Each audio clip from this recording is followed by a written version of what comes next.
फिर ब्रह्मा जी के शरीर के दो भाग हो गए, बाएं से महारानी शतरूपा, दाहिने से मनु स्वयंभू का प्रादुर्भाव होता है। और ये मनु महाराज और शतरूपा महारानी के द्वारा मैथिली सृष्टि का प्राकट्य हुआ। अब सृष्टि को आगे बढ़ाने की जिम्मेदारी मनु और शतरूपा की है। मनु और शतरूपा की जो संतानें होंगी वो क्या होंगी? मनुष्य। हमें तो यही समझ में नहीं आता कि आजकल लोग दिन भर कोई ग्रंथ तो पढ़ता नहीं, कुछ जानते तो है नहीं, जो आता है वो मनु को करे आने लगता। मनु मनु मनु, अरे मनुवाद मनुवाद मनु। अरे मनु नहीं होगा तो मनुष्य कैसे होगा भाई? जो मनु से उत्पन्न है वही तो मनुष्य है। मनुष्य जाता सा मनु, मनुष्य जो मनु जाता सा मनुष्य, जो मनु से उत्पन्न है वही तो मनुष्य है। जो मनु से प्रकट ही नहीं है वो मनुष्य कैसे हो जाएगा?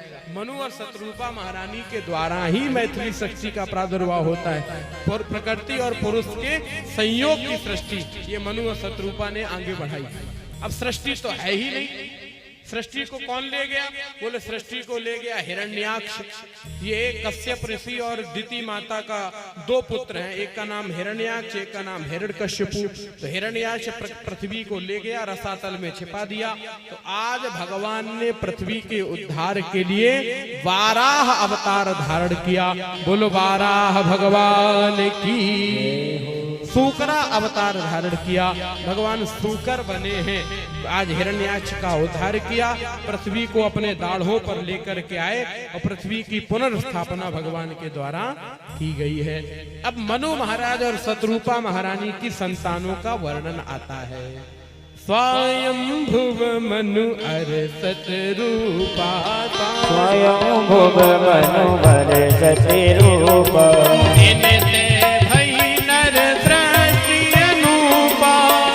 से भई नर सृष्टि अनुपा, से भई नर सृष्टि अनुपा, से भई नर सृष्टि अनुपा।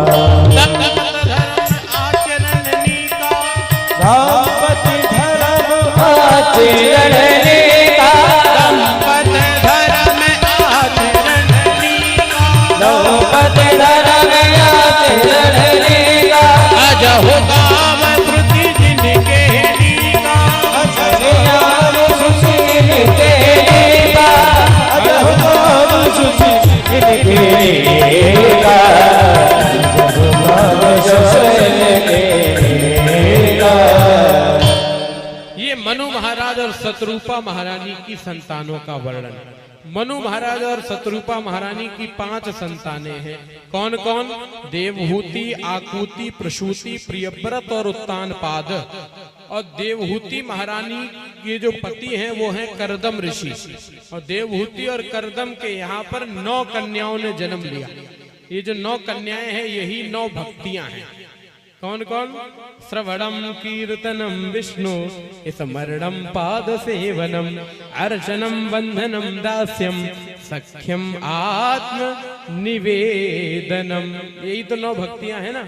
प्रथम भगति संतन कर संगा, दूसर रति मम कथा प्रसंगा, गुरुपद पंकज सेवा, तीसरी भगति अमान, चौथ भगति मम गुण गण, करहि कपट तजगान, मंत्र जाप मम दृढ़ विश्वासा, पंचम भगति सुवेद प्रकाशा, कटदम शील विरत बहु कर्मा, निरख निरंतर सज्जन धर्मा, सातम सम मोहि मैं जग देखा, मोहिते अधिक संत कर लेखा, आठो यथा लाभ संतोषा, सपने हो नहीं देखे पर दोषा, नवम सरल सबसन छन हीना, मम भरोस ही हरसि न दीना, नवमा जिनके कऊ होई, नारी पुरुष सुचराचर। ये 9 भक्तियां हैं। इनके घर में जब 9 बेटियां आ गई तो महाराज करदम ऋषि कहने लगे हम तुम्हारा घर छोड़ देंगे, घर छोड़ देंगे। तो देवी जी ने कहा देखो भाई घर छोड़ के महाराज जा रहे लेकिन हमारी एक शर्त सुन लो। हाँ आप लोग सुन लो। कभी कभी जे लोग कहने लगते हैं ऐसे ही कहते हैं हम ज्यादा बात न किया करो हमसे, ज्यादा बोलो ही नहीं हमसे, छोड़ा ही नहीं ये घर, बिल्कुल छोड़ा ही चले जाए घर से, हमारे द्वार चले जाए, वृंदावन चले जाए, बिल्कुल रहे ही नहीं, घर ही में रहे बिल्कुल, घर में जितो हमारो अपमान हो, छोड़ा ही दिए घर, हमने ज्यादा न कहा करो।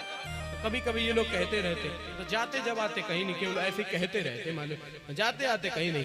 तो अगर ये लोग कभी कहा करें तो आप भी सुन लिया करो। हाँ हाँ, करदम ऋषि को मैया ने बड़ी सुंदर बात कही। मैया ने कही, महाराज अगर आप जाना चाह रहे हो तो एक बात सुन लो। क्या? घर छोड़े जो घर मिले।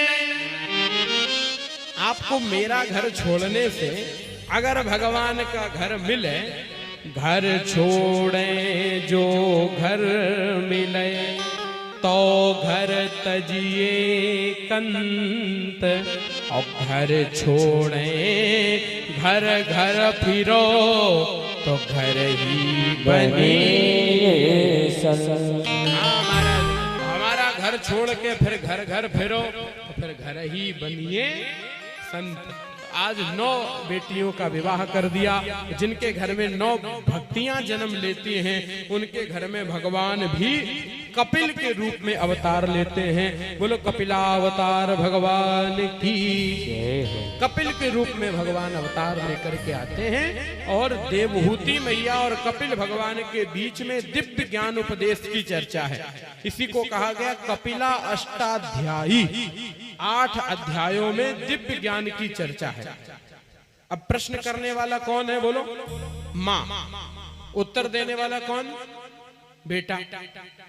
तो आप लोग भी समझ लो भाई, ये कभी कभी ये बात आपके मन में भी जानी चाहिए। अच्छी बात, भली बात, काम की बात अगर अपना बेटा बेटी भी कहे तो उसको सुन लेना चाहिए। ऐसे नहीं करना चाहिए तुम कल के हमें बता रहे, हमें समझा रहे, हमें जिंदगी हो गई, हमें बता रहे। ये नहीं करना चाहिए, अकड़ नहीं दिखानी चाहिए। कभी कभी भली बात अगर बेटा बेटी भी कह रहा है तो उसका सुनना चाहिए। आप लोग ऐसे ही कहते रहते।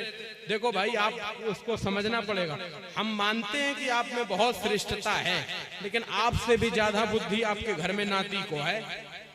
अब आप कहोगे महाराज जन कैसी कह रहे, अब हम ऐसी कह रहे, आपको समझ लो, हमको समझा नहीं आए, मान लो अब तो ऐसी बात कहेंगे ही नहीं। आपसे भी ज्यादा बुद्धि आपके घर में जो छोटा सा नाती है उसमें है। मान लो जितने बूढ़े बूढ़े लोग बैठे हैं, मान लो हमारे सामने ही बैठे बहुत लोग बैठे। अच्छा, इनके सबके जेब में मोबाइल तो पड़े ही हुए हैं। हाँ, मोबाइल तो सभी लोग रखे हैं। अच्छा, जिनसे पूछो का चलाए ले जा में, बोले महाराज हम ये मत कुछ नहीं जाना, हम तो केवल वो काऊ को वजन लगे तो हरी वाली दवाई दे तो उठाए ले और लाल वाली से काट दे। अच्छा, जो जैसे चलत चलत बंद हो जाए तो वही छोटे से नाती के ढूंढत, लला जो देखिए जो बंद है वो जरा देखो। नाती वो तुरंत चटर पटर खोलेगा, तुरंत सही ले बाबा ठीक। अब बोलो तुमसे ज्यादा बुद्धि ना हो तो काहे के महाराज वो कर ले। आहा, तुमसे ज्यादा चला लेता मोबाइल। बोलो जानता कि नहीं जानता? जानता। इसीलिए अहम तु युग धर्मो ही वर्तते कश दूषणम। युग धर्म है, इसलिए वो परिवर्तन चलता रहता है, उसमें परेशान होने की आवश्यकता नहीं है। इसलिए सुनना चाहिए। अब देवहूति महारानी और कपिल भगवान के